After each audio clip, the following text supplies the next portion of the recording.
LQ Biz News, your daily dose of Chinese entertainment and celebrity buzz. When destiny brings the demon is about to pull its meanest magic trick, feed you cotton candy sweetness, then break your heart in the very next breath. The episode's 28-29 preview promises a human world chapter drenched in dates, street food, and shy smiles, right before the blade drops. It's romance with range, tender, funny, and then a suddenly mythic, where choices cost more than power ever could. We open on the kind of everyday joy that this show uses like a spell. Sima Jiao doesn't just protect Liao Tingyan, he puts the world in her hands and says, pick. They wonder, sample snacks, window shop, and pretend, just for an afternoon, that fate isn't keeping score. Even in the quiet moments, the camera keeps reminding us who they are. He notices a spark flaring near her spiritual core and casually snuffs it out, the way a careful partner might straighten a collar or shield a candle from the wind. She, ever practical, catalogs what still threatens her, two forces inside that refuse to live in the same room. That's the dramatic knot, Tingyan's frost-marked inner pill and the demonic core she's meant to absorb won't fuse. In Xianxia terms, it's a cosmological mismatch. In human terms, it feels like trying to share a life when your past and future run in opposite directions. The preview sketches the science and the stakes with brisk clarity. Keep pushing, and her body pays the price. Stop now, and the enemies behind this plot win anyway.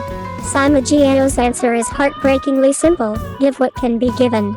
A fragment of soul set aside like an emergency key.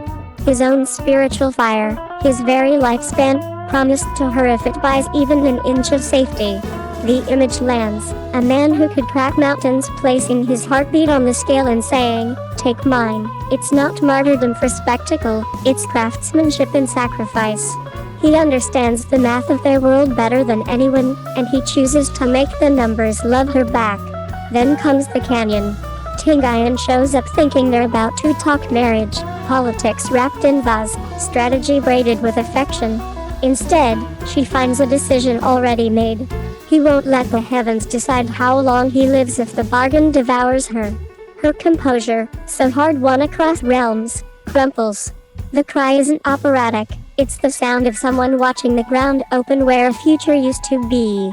The show has flirted with tragedy before, but the preview hints at a new register here, not shock for shock's sake, but the clean, inevitable line of a promise kept the most painful way. Dissipation is the word the teaser uses, and it's perfect. No blood, no rubble, just the slow unweaving of a presence we've come to trust, a hand that doesn't quite reach, a voice that fades between syllables. It's the kind of loss that makes a fantasy feel human, because it looks like grief we recognize. You blink and the person is already halfway to gone. Yet Tingyan isn't written as the passive witness of her own story. She refuses the final period, clawing out a sliver of hope, a life thread left for him somewhere the rules can't erase. Which is how we arrive at the human realm, and the show's most delicious pivot. Reincarnation doesn't so much reset the romance as remix it. New costumes, new etiquette, same gravity.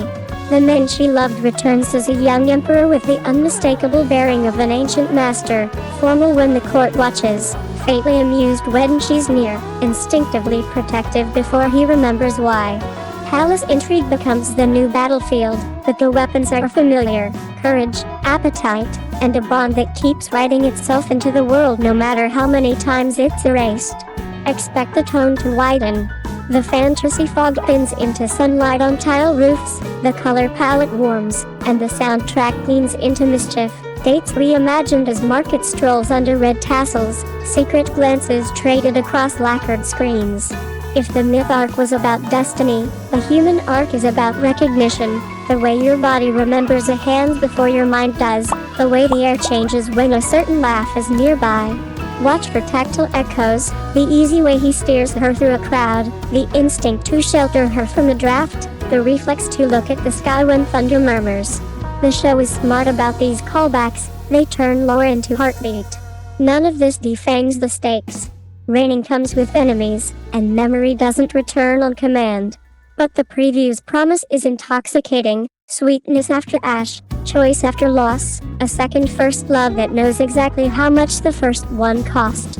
If you're watching for the slow burn, it's still here, only now it's lit by palace lanterns.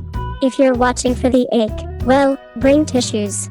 When destiny brings the demon is about to prove that some stories don't end, they reincarnate, they shop for snacks, and then, when the thunder rolls, they choose each other all over again.